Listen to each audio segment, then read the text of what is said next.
đi lớn lên rồi. Ok, bắt cày sắp nhiều rồi. Ok, bắt cày sắp nhiều rồi.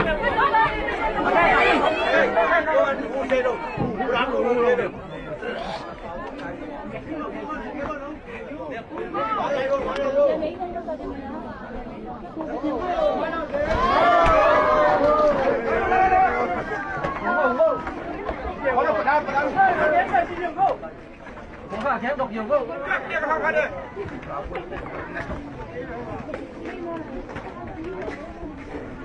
Ngọ lên thế, ngọ lên thế. Ngọ lên thế.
Kia biệt lại đâu.